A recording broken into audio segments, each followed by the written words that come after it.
Lemein, you mentioned something about these promises just being cliches, but you as a substantive leader in the KANU brigade, what is your role as a young person to ensure that some of the promises that are stated are actually kept? And do these promises come from a conversation between you and the leadership, or are they passed down to you and you're told, this is what you're going to do, push it to the youth? Now, Trevor, one thing which is very important to the young people, not only in my party, but also in the country, and that is what we've been pushing and that is what we've been working on, is getting young people to be involved in the processes, especially in the political process, which is very important, and that is what we've been lacking as a country, because young people have been set in a sense that they feel studious. They go out and riot. But we've not been having young people on the table having real and ideological conversations, and also having meaningful engagements, especially when it comes to political processes. And that is what we are doing as a party. And every decision and every conversation that goes on in KANU, young people are totally involved, especially now that we are going towards 2022. The development of our policies, our manifesto, that is what we are doing as young people.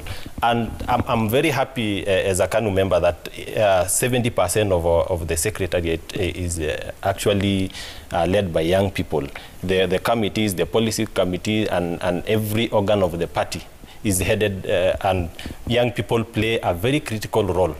Not only in that, even in the highest decision-making table of the party we have. And that is where we start. Yeah. And I believe that is where we go wrong as political parties, because all politics are inspired by political parties. Yeah. And if we go wrong from the beginning, then the entire process becomes wrong.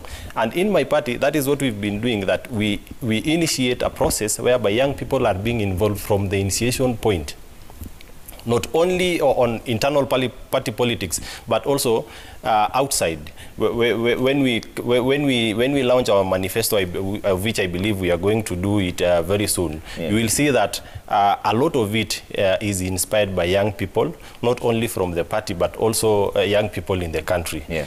And I believe that is where we should start as political parties, not go out there and shout that political leaders are not actually keeping their promises. Yeah. But we should participate from within first. And then when we go to government, that is when now we will have gauged ourselves. And I see political leaders promising young people jobs in the next government. But as young people, have we been involved in the political process of making that government? Yeah. And then I will come to what my sister has said, is that we will come to lobbying.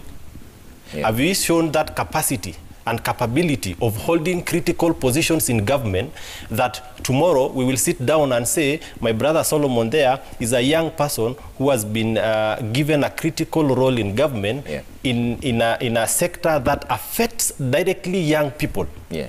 Not only being on the sideshows or a spectator in government, but a person who is deeply involved in decision-making that affect young people. Because yeah, the problem that we have is that the decisions that affect young people are not made by young people, or are not inspired by young people. They are inspired by people who had their young age at early 90s and late 80s, yeah, who don't understand what young people of this time go through, who don't understand what the needs of young people. So I believe the involvement of young people in government and in politics starts from the political parties. Okay. If we don't do that, then we miss the mark of all the process.